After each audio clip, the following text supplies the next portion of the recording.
talking about low vision and driving. My name is Frey. And I'm Berger.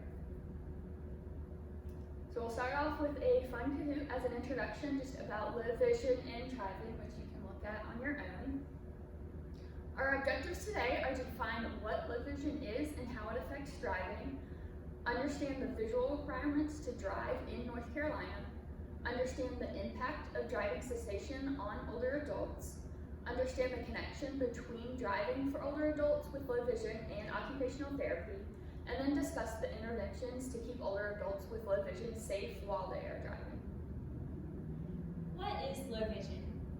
According to the AAO in 2019, low vision is any type of visual loss that cannot be corrected with standard eyeglasses or surgery as well. Common examples of low vision include cataracts, macular degeneration, diabetic retinopathy, and glaucoma. Listed below, you can see cataracts are the damage to the lens of the eye and can result in cloudy vision as well as glare sensitivity. Macular degeneration is the damage to the retina as well as the loss of the central vision. Diabetic retinopathy is also the damage to the retina with spotty vision, and glaucoma is damage to the optic nerve with the loss of the peripheral vision or the vision around the outside of the eyeball. Included above, you tell me, what is this an example of?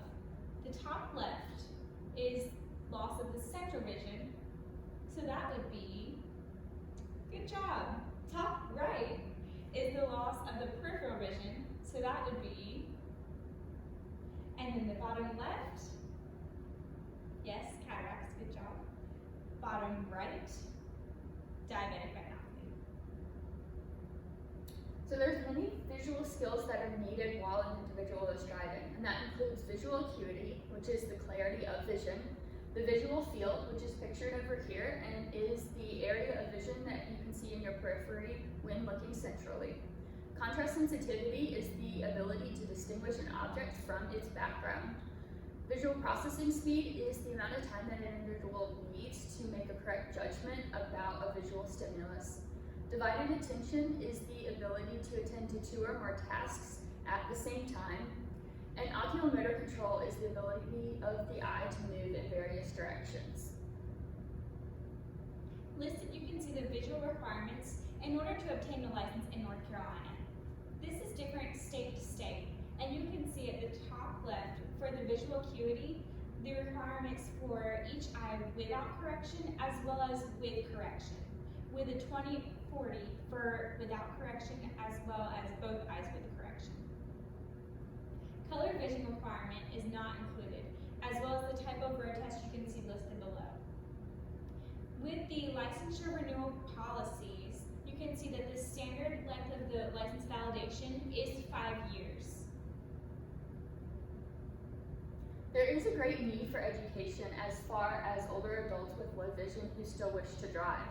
The age of individuals over the age of 60 years is projected to grow by 56% between the years of 2015 and 2030. And by 2020, there's supposed to be 40 million licensed drivers over the age of 65 in the United States. Older adults with low vision that continue to drive have a much greater risk than adults in any other age group of being in a motor vehicle accident, and 240,000 individuals aged 65 and over were injured in a motor vehicle accident in 2015, which is an 8% increase from 2014. This being said, what's the connection with occupational therapy? OT has a role in driving due to the component skills required in order to drive, with the profession's view of looking at the person holistically. OT interventions can help older adults with low vision in order to increase safety while doing driving. Driving cessation can limit access to the community, leading to depression, isolation, decreased participation in meaningful events, and the decreased ability to care for themselves, as well as diminished wellness. Low vision screenings are vital within skilled nursing facilities. In order to catch this, you could do it annually in order to look for deficits that aren't being caught, as the requirement in North Carolina is every 5 years. Sometimes there is missing information as the the changes in their medical status can vary from year to year. An OT intervention that is within the literature includes bioptic lenses in prisms. So a bioptic lens, which is pictured here, attaches to a person's existing eyeglasses. They must be prescribed by an optometrist or an ophthalmologist, but OT's role in this is to help an individual with the education and training to be able to use this device while they are driving. So 90 to 95% of the time, the driver is looking through their normal part of their eyeglasses, while just a head tilt enables them to be able to look through the lens and better see detailed color as well as road activity. So the papers that look at the use of bioptic lenses, so the first one, Slide in 2000, they had a training group as well as a non-training group for their intervention. So the training group received the bioptic lenses as well as training as to how to use them while they were driving, whereas the non-training group received the bioptic lenses without any training. And they used these for 3 months. The group that did receive training, they had a total of 13 weeks of training for various hours, and as to assess the outcomes, they used a driving simulator to look at recognition, mobility, peripheral detection, scanning, tracking, and visual memory. And they saw that both groups did have improvements in these various driving skills, but the group that had the training had a much greater improvement in their different abilities. The second paper in 2005, they utilized Fresnel prisms, which are pictured up here, as well as the Gottlieb Visual Field Awareness System, which is pictured up here. And so they had 2 different groups, and each of the groups used both of the lenses. They used one of the lenses for 3 months and had training as to how to use that lens, and then used the other lens for 3 months and had training with that lens. They again used a simulator driving skills to assess these different areas, and they saw that there were improvements in using both of these different lenses. The greatest improvements were using the Fresnel lenses for mobility skills, followed by tracking skills using the Gottlieb Visual Field Awareness System. As far as educational programs for older adults with low vision, there's a research article using multidisciplinary low vision rehab programs, and that included different skilled services, including optometrists, OTs, orientation and mobility specialists, as well as support staff, so adaptive device shops, peer support groups, as well as different external referral services, so government support and community services. So they aren't specifically looking at driving, but this helped with driving abilities. And so these individuals had access to these services for up to 6 months. However, not everybody used these services for up to 6 months when they felt that their skills were, they were satisfied with their skills, they could stop with these services. But they used the Impact of Vision Impairment questionnaire to look at the outcomes, and they found that there was a significant improvement in reading and accessing information subscale. So this can be important for individuals driving as far as looking at road signs and accessing different information, including directions about where they are driving to. Okay. And the second paper listed on this is by Akinwonton and colleagues in 2005. And this is a level 1 random control trial. And the recruitment was through the hospital. And since it was a random control trial, one group received the hospital rehabilitation as well as the driver simulator training. And the control group just received the hospital rehabilitation. The frequency was 15 hours over a 5-week session for 1 hour, 3 times per week. Outcome measures included the fitness to drive evaluation with 3 levels, including unfit to drive, temporarily unfit to drive, as well as fit to drive. The other outcome measure, the secondary one, was the on-road test performance. The big takeaway from this paper was that 73% of the intervention group, which were given the driver simulator training as well as the rehabilitation, were able to legally resume driving. Only 40% of the control group could legally resume driving after this intervention session. The intervention group also showed lower collisions, pedestrian hits, as well as total faults for intervention group. They also had improved performance in most variables tested in the simulator in the intervention group. A little bit of an overview of the KEYS program. So KEYS stands for Knowledge Enhances Your Safety. And this was done by Stalvey and Owsley in 2003 as well as in 2004.